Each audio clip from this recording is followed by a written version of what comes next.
Forget every assumption you ever had about the Formula One hierarchy, because what unfolded during the Barcelona preseason tests has violently torn apart the old order and replaced it with something far more dangerous.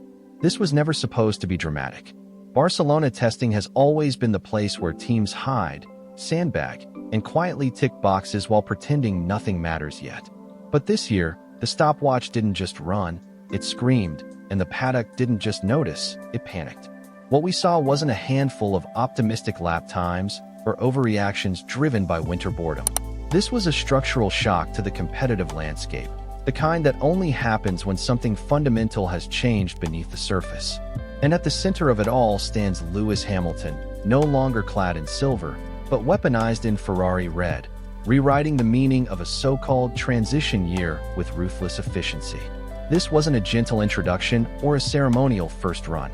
Hamilton attacked the SF-25 like a man with unfinished business, and the consequences were immediate.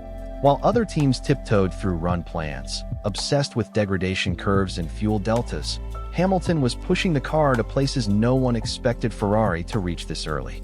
The whispers that began midweek quickly turned into open concern, because it became impossible to ignore what was unfolding every time the Ferrari rolled out of the pit lane. The Mercedes legacy that once defined Hamilton's dominance was already shrinking in his mirrors, and Maranello's red machine was announcing itself as something far more aggressive than a hopeful rebuild.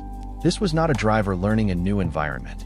This was a declaration that the balance of power was under active attack. To understand why this matters so much, you have to look beyond the headlines and into how Barcelona usually works. Testing at this circuit is famously deceptive. Teams deliberately mask pace, run odd programs, and manipulate fuel loads to keep rivals guessing. But deception has limits, and raw speed eventually exposes itself. Mercedes, true to form, executed a flawless operational program. George Russell and Kimi Antonelli logged nearly 500 laps, covering more than 2,300 kilometers in what looked like a textbook demonstration of reliability and procedural excellence. On paper, it was everything you'd want heading into a long season.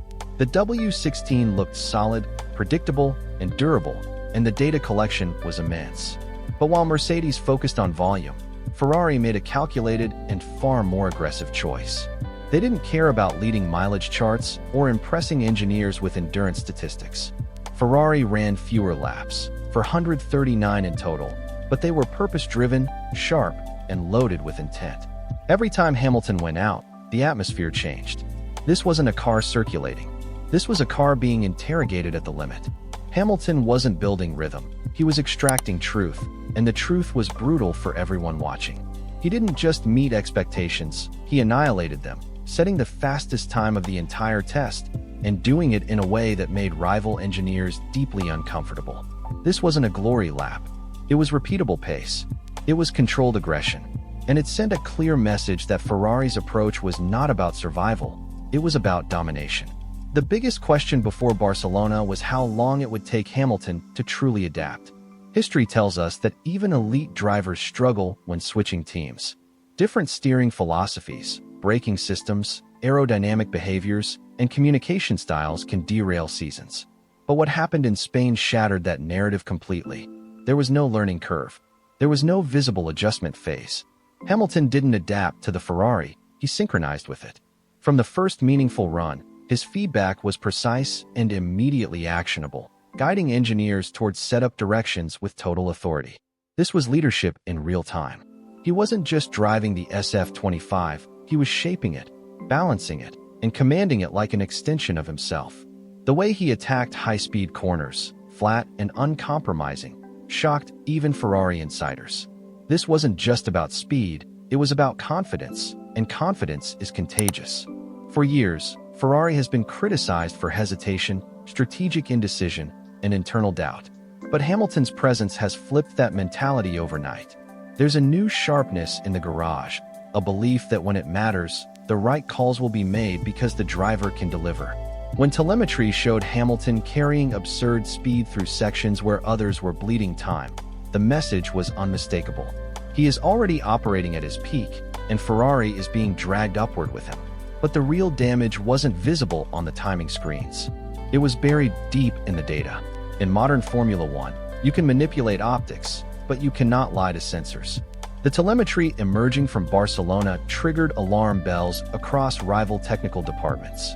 Speed trap figures, braking traces, and minimum corner speeds revealed something deeply troubling for Red Bull and Mercedes alike. Under Hamilton's control, the SF-25 demonstrated exceptional stability through high-speed sequences, maintaining aerodynamic load in ways that others simply couldn't match. The most alarming metric was corner entry speed, particularly in the final sector. While competitors fought instability and steering corrections, Hamilton's Ferrari looked surgically precise, almost unnaturally planted. This is the Ferrari characteristic Hamilton has been missing for years, a front end that bites immediately and stays loyal under pressure. The data shows he is braking later, harder, and still carrying more momentum than anyone else, creating lap time in areas where physics usually impose limits. Engineers across the paddock are struggling to understand how this combination came together so fast, but the answer is brutally simple.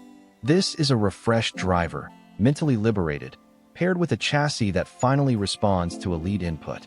The sensors confirmed what fear already suggested. Ferrari didn't just improve.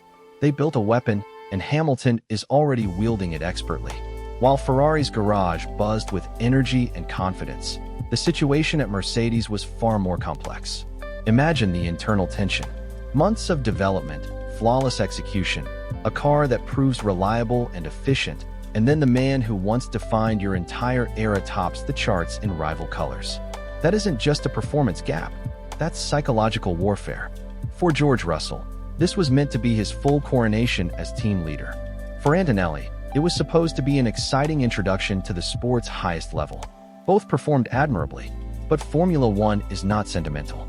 Nobody remembers who ran the longest. They remember who was fastest. Every purple sector from Hamilton landed like a ghost in the Mercedes garage, forcing uncomfortable questions. Did they release the most influential development driver of the modern era just as they were finally regaining form? The W16 is quick, no doubt about it, but Ferrari currently looks lethal, and that realization carries weight. The impact of Barcelona goes far beyond test times or online debates. We are staring at the possibility of a season that reshapes the modern F1 narrative entirely. When the lights go out in Melbourne on March 8th to begin a brutal 24-race campaign, fans won't just be watching a race. They'll be witnessing the first real consequences of a revolution. A warning has been issued across the grid. If Hamilton's Barcelona pace reflects Ferrari's true potential, then the hierarchy that has defined recent seasons is about to collapse. Red Bull, the reigning benchmark, has never faced a threat quite like this. This isn't just competition. It's an alliance of Ferrari's technical resurgence and Hamilton's ruthless race intelligence. The paddock is buzzing with one undeniable conclusion. Hamilton isn't content with a fresh chapter. He's driving like a man with a score to settle. The precision in his driving suggests Ferrari has finally found the missing piece in their championship equation. The question has shifted dramatically. It's no longer about whether Ferrari can win. It's about whether anyone can stop what's coming. The season opener is no longer an anticipation.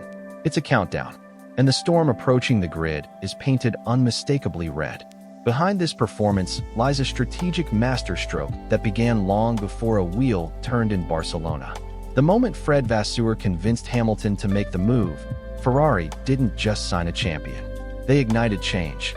The real advantage isn't a single upgrade or aero trick.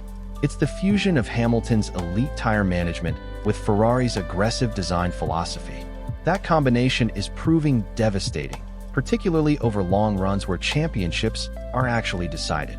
The feared clash of egos never materialized. Instead, discipline and harmony have taken over the garage. Hamilton has imposed a standard that makes the car respond with clarity and purpose, especially in race simulations. As the sun set on the Barcelona test, one truth stood above all else. This wasn't a transition. This was a takeover. Now the debate begins. Is this pace the foundation of an 8th world title, or are Red Bull and Mercedes holding something back for Bahrain? That's the question shaping the entire season. Drop your thoughts in the comments. If this analysis fired you up, hit like, subscribe, and share it with your F1 circle. This season isn't going to wait for anyone, and neither are we.